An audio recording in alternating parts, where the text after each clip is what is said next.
There is a fire smouldering in the marrow of your bones, a primal, ancient energy awaiting the command to rise. It is more than a feeling, it is a chemical signal, a biological imperative forged in the crucible of survival, the very essence of the force that turns inertia into action and whispers of doubt into a roar of defiance. We have given it a name, Testosterone. but it is so much more than a hormone. It is the architect of empires and the engine of art. It is the quiet resolve in the heart of the inventor staring at 1,000 failed attempts, and the explosive power in the legs of the athlete crossing the finish line. It is the unwavering voice that says, I will, when the world screams, you can't. This is not a conversation about gender.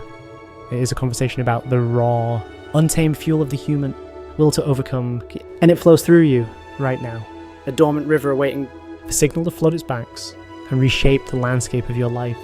You have been conditioned to outsource your power, to seek your reflection in the eyes of others, to measure your worth by the metrics of a world that was not built to celebrate your unique fire.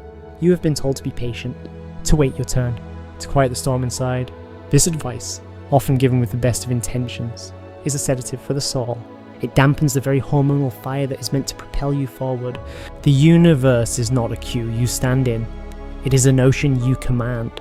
It does not respond to meek requests. It responds to the undeniable signal of a being fully occupying their own power. A system flooded with the chemistry of conviction. This conviction isn't just a thought. It is a physiological state. It is the feeling of your own blood singing in your veins. The visceral certainty that you are a force to be reckoned with. This is the state where your biology aligns with your ambition, where every cell in your body receives the memo. We are moving forward. Consider the figures who carved their likeness onto the face of history. Think of Ford. Not just seeing a car, but feeling the pulse of a nation on the move. A relentless, mechanical heartbeat driven by his own inner fire. Think of Roosevelt. A man physically broken, who refused to let his body's limitations quench the indomitable spirit that would lift a nation from its knees. They did not just have ideas, they had a physiological commitment to those ideas. They cultivated an internal environment where doubt could not take root, where the chemistry of stress was starved and the hormones of drive and dominance were fed. They understood, on a primal level, that the battle for the world outside is first won in the silent, chemical theatre of the body within. They mastered their own internal state, and in doing so, they became masters of their fate. The greatest inhibitor of this primal force is not external opposition, but internal corrosion. It is the slow, steady drip of cortisol, the chemical byproduct of chronic stress, fear, and self-doubt. This is the anti-testosterone, the silent saboteur that weakens your resolve, clouds your judgment, and convinces you that retreat is survival. It tells you that the familiar ache of mediocrity is preferable to the sharp and temporary pain of growth. It whispers that your past failures are a prophecy of your future.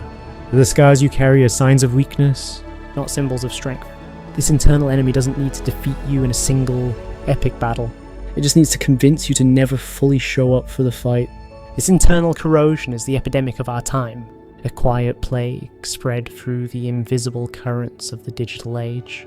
Your battlefield is no longer just your own past traumas or the boss who overlooks you.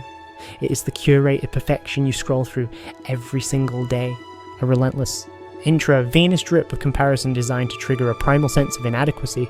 Every filtered photo, every manufactured highlight reel, every success story you consume without context is a microdose of cortisol. A subtle, insidious message to your ancient brain that you are falling behind in the tribe, that you are not enough. And that it creates a state of chronic, low-grade emergency, a perpetual fight or flight that never resolves, slowly eroding your hormonal foundation of power and replacing it with the brittle chemistry of anxiety. The titans of the past, a Carnegie or a Roosevelt, had the profound luxury of focus. Their competition was tangible, their enemies visible, their information sources finite. Your greatest adversaries are algorithms, carefully engineered by minds as brilliant as Edison's, not to enlighten you, but to capture you, to hook your dopamine system and sell you back your own insecurities. To win this modern war, you must become a ruthless guardian of your focus, a warrior of attention. It requires a conscious, often painful, disconnection from the noise in order to reconnect with the powerful, resonant signal of your own ambition. It means choosing the biography of a builder over the feet of 1,000 critics, but the body is a responsive instrument. It listens to the stories you tell it, it adapts to the demands you place upon it, the choice to act, the decision to face a fear, the commitment to push through one more repetition. These are not just psychological acts, they are biological signals. They are commands sent to your internal pharmacy to change the prescription, to downregulate the chemistry of fear and upregulate the chemistry of power. Every time you choose the harder path, every time you stand your ground, every time you honor a promise to yourself. You are not just building character, you are recalibrating your entire system. You are teaching your body, at a fundamental level, what it means to be powerful. This is the essence of true discipline. It is not a joyless, rigid cage you build around your life. It is the conscious, deliberate cultivation of your own inner fire. It is the art of becoming the master of your own energy. Discipline is choosing to go to the gym. Not because you feel like it, but because you want to send a signal of strength to every cell in your body. It is choosing to eat the food that fuels your mission, not the food that momentarily quiets your anxiety. It is the daily practice of aligning your actions with your highest vision of yourself. And in doing so, creating a physiological reality where that vision can thrive. This alignment of action and vision creates an upward spiral of personal power. The discipline you exert in the gym doesn't just build muscle, it builds a reservoir of mental fortitude that you can draw upon when facing a crisis in your business. The focus you cultivate by refusing to be distracted by your phone for the first hour of the day doesn't just make you more productive, it trains your mind to hold its ground against the onslaught of external pressures and internal doubts. Each domain of your life feeds the others. Your physical strength reinforces your mental strength. Your mental clarity sharpens your emotional resilience. Your emotional resilience fuels your spiritual purpose. This is the holistic nature of true power. It is not compartmentalized. The man who can command his body to push through pain is the same man who can command his mind to find a solution in chaos. The woman who honors her commitment to her health is the same woman who will honor her commitment to her clients, her family, and her most cherished dreams.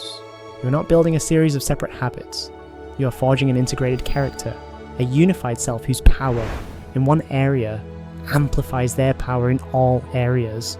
This is how you become unstoppable. Not by being perfect in one thing, but by being relentlessly consistent in everything. This is not about being aggressive. It is about being assertive in the pursuit of your own potential. It's not about dominating others, it's about dominating your own limitations.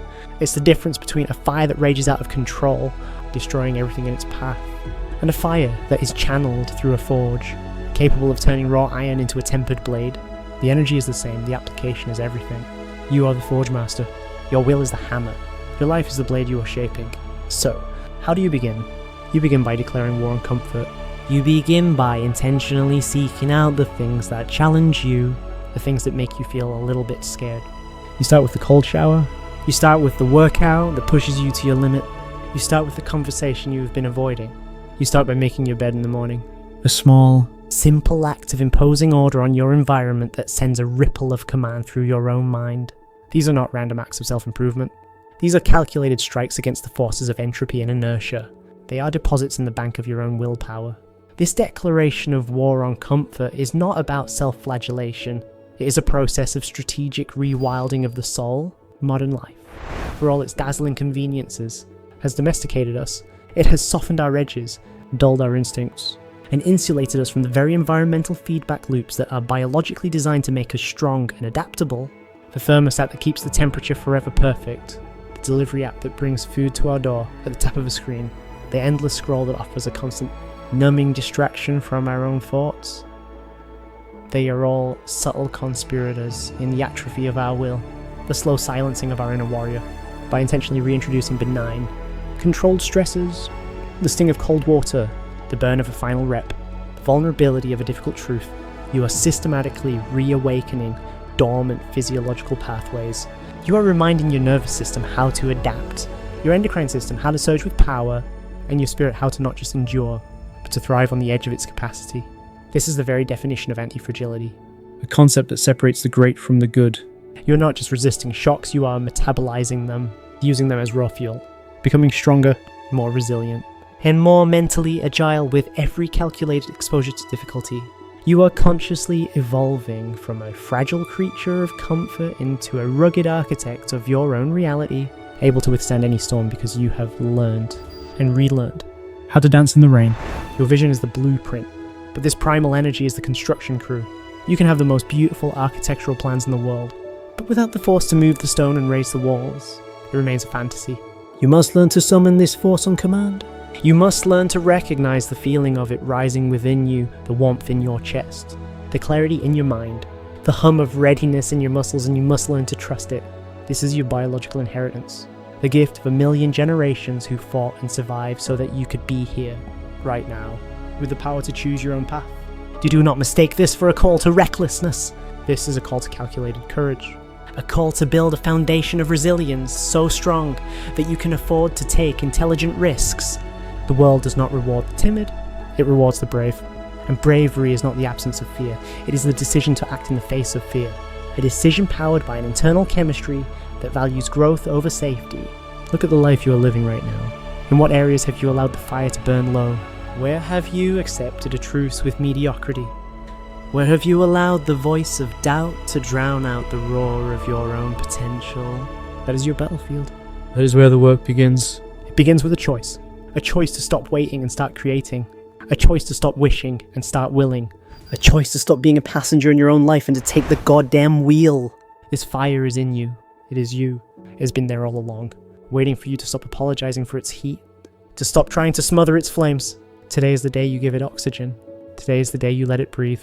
Today is the day you remember who you are, not the collection of scars and stories the world has given you, but the untamed, unbreakable force of will at your core. The war is not against the world. It's against the part of you that has forgotten its own power. Go now and remind it. Don't just remind it. Unleash it. Let the world feel the tremor of your awakening. Let them hear the sound of a will that has finally come home to itself. This is not just about winning your own war. It's about rewriting the rules of the battlefield. It is about building a monument, not of stone, but of a life lived without reservation. The universe does not just make way for the man or woman who is on fire. It rearranges itself around them, drawn to the heat, drawn to the light. Be that fire. Be that light. The echo of your victory will last forever.